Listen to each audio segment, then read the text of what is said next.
warahmatullahi wabarakatuh. Perkenalkan, kami dari kelompok 6 akan mempresentasikan makalah kami, yaitu pelaporan penilaian perkembangan anak usia dini. Yang dimana pertama saya akan menjelaskan pengertian dari pelaporan penilaian. Pelaporan penilaian merupakan kegiatan yang menjelaskan tentang ketercapaian aspek-aspek pertumbuhan dan perkembangan yang telah dimiliki oleh anak dalam waktu tertentu. Yang maksudnya yaitu pemberian penilaian terhadap anak setelah apa yang dilakukan, dikerjakan oleh anak dalam suatu kegiatan dan dalam suatu waktu tertentu pula. Dengan kata lain, pelaporan merupakan upaya menggambarkan kemampuan yang telah dimiliki anak. Upaya menggambarkan kemampuan tersebut meliputi semua aspek pertumbuhan dan perkembangan, yang dimana aspek agama dan moral, fisik motorik, kognitif, sosial emosional, maupun seni. Bentuk nyata pelaporan adalah perkembangan belajar anak, yang maksudnya hal-hal yang dikemukakan dalam laporan adalah perilaku dan kemampuan anak tersebut. Perilaku dan kemampuan tersebut menggambarkan ketercapaian dalam rentang pertumbuhan dan perkembangan anak yang diperoleh dari kegiatan pelaksanaan program tersebut. Laporan penilaian ini merupakan hal penting yang dilakukan oleh guru maupun orang tua untuk membantu perkembangan anak. Oleh karena itu, laporan harus disusun sedemikian rupa dengan jelas, teliti, dan cermat agar mudah dipahami. Laporan penilaian ini dibuat secara tertulis oleh pendidik dan disampaikan secara tatap muka agar memungkinkan terjadinya hubungan dan informasi timbal balik antara pihak lembaga dan pihak orang tua agar memudahkan kegiatan dalam pelaporan penilaian untuk perkembangan anak usia dini. Tujuan dan fungsi penilaian hasil belajar. Pelaksanaan penilaian hasil belajar pada proses mengajar bertujuan untuk 1. Mengetahui kemajuan belajar siswa baik sebagai individu maupun anggota kelompok atau kelas setelah ia mengikuti pendidikan dan pembelajaran dalam jangka waktu yang telah ditentukan.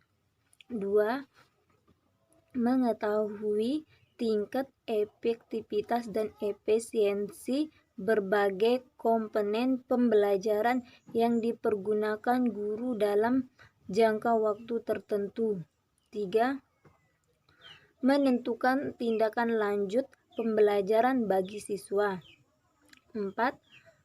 Membantu siswa untuk memilih sekolah, pekerjaan, dan jabatan yang sesuai dengan hakikat, minat, dan kemampuannya.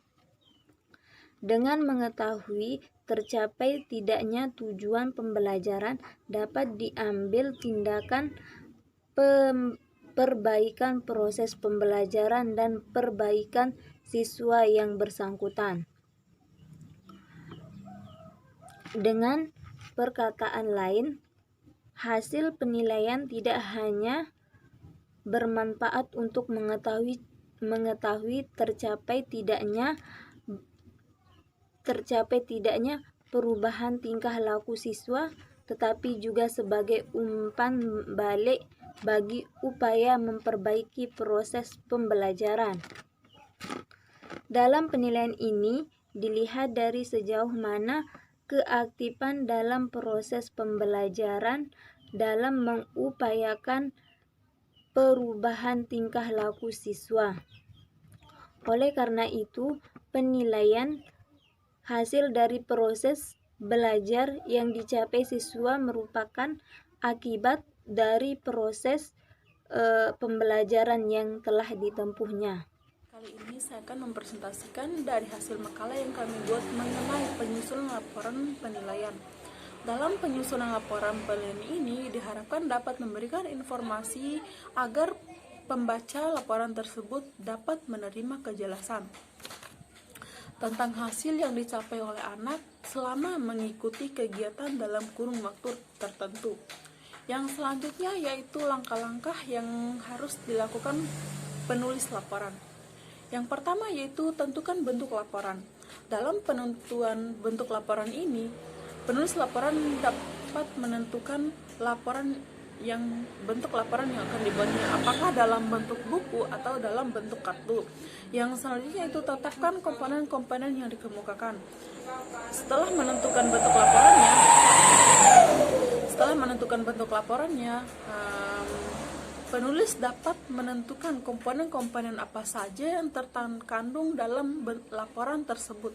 Yang selanjutnya itu buat rangkuman atau simpulan dari laporan yang dibuatnya. Yang terakhir yaitu menuliskan isi penilaian dalam bentuk format laporan yang telah ditetapkan terlebih dahulu. Selanjutnya, isi dan bentuk laporan penilaian. Bentuk pelaporan semester pada penilaian anak usia dini dalam bentuk narasi. Pelaporan tersebut merupakan hasil rangkuman perkembangan anak usia dini dalam proses pembelajaran selama 1 semester. Nah, dalam penyusunan pelaporan penilaian atau deskripsi dapat ditulis dengan menggunakan kalimat yang efektif, mudah dipahami, tidak terlalu rumit, dan objektif, sehingga pelaporan tidak menimbulkan persepsi yang salah bagi orang tua terhadap perkembangan anak tersebut. Pelaporan perkembangan anak dapat dilakukan secara tertulis maupun lisan oleh guru yang bersangkutan kepada orang tua. Nah, pelaporan ini dapat dilakukan secara berkala sesuai jadwal akademik pada lembaga atau PAUD tersebut. Isi laporan perkembangan anak yang ingin diketahui oleh orang tuanya berkisaran kepada sebuah pertanyaan-pertanyaan.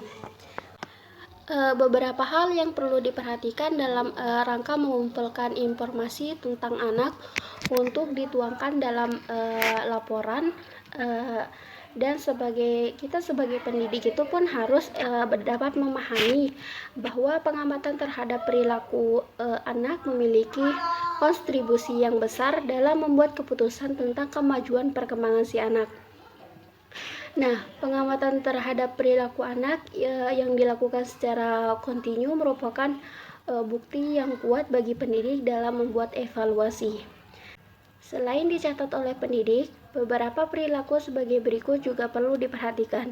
Yang pertama itu tingkat dan lamanya perhatian, yang kedua kemandirian, yang ketiga jumlah dan kualitas gerakan fisik, dan yang terakhir itu kemampuan komunikasi si anak. Di sini saya akan menjelaskan tentang mengomunikasikan pelaporan penilaian. Pelaporan merupakan upaya untuk menginformasikan atau mengomunikasikan serta menjelaskan tentang hasil penilaian perkembangan anak selama mengikuti proses pelajaran di suatu lembaga PAUD. Di sini saya akan menjelaskan beberapa hal yang perlu diperhatikan dalam pelaporan penilaian PAUD pada anak usia dini adalah sebagai berikut. Yang pertama, etika laporan pendidikan anak usia dini. Pelaporan pendidikan anak usia dini dapat berupa informasi tentang pertumbuhan dan perkembangan anak, seperti pertumbuhan fisik anak, pertumbuhan kompetensi anak, perkembangan anak, serta pengetahuan dan keterampilan anak.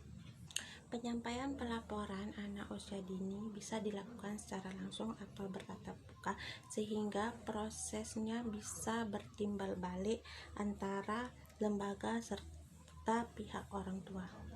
Selanjutnya saya akan menjelaskan tentang jenis pelaporan pendidikan anak usia dini. Jenis pelaporan pendidikan anak usia dini dibedakan menjadi dua, yaitu pertama, pelaporan secara berkala.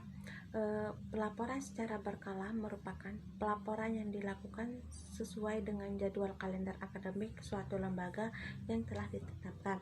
Yang kedua, pelaporan secara insidental merupakan pelaporan yang disampaikan jika ada suatu hal yang terkait dengan perkembangan pada anak yang dianggap sangat penting untuk segera dibicarakan bersama orang tua. Selanjutnya ada waktu pelaporan pendidikan anak usia dini. Waktu pelaporan pendidikan anak usia dini dilakukan pada saat jangka waktu tertentu. Misalnya pelaporan yang dilakukan setiap hari melalui buku penghubung atau dilakukan setiap 3 bulan sekali dan juga 6 bulan sekali. Semua juga tergantung dari setiap masing-masing lembaga pendidikan anak usia dini. Ada bentuk pelaporan semester. Bentuk pelaporan semester pada penilaian anak usia dini adalah dalam bentuk narasi. Pelaporan tersebut merupakan hasil rangkuman perkembangan anak usia dini dari suatu proses pembelajaran 1 semester. Adapun cara penyusunan laporannya bersifat deskriptif, ditulis dengan menggunakan kalimat yang efektif, mudah dipahami, tidak terlalu rumit dan objektif, sehingga pelaporan tidak menemukan persepsi yang salah bagi orang tua terhadap laporan perkembangan anaknya. Sekian dari kelompok kami. Apabila ada kesalahan kata, mohon dimaklumi. Wassalamualaikum warahmatullahi wabarakatuh.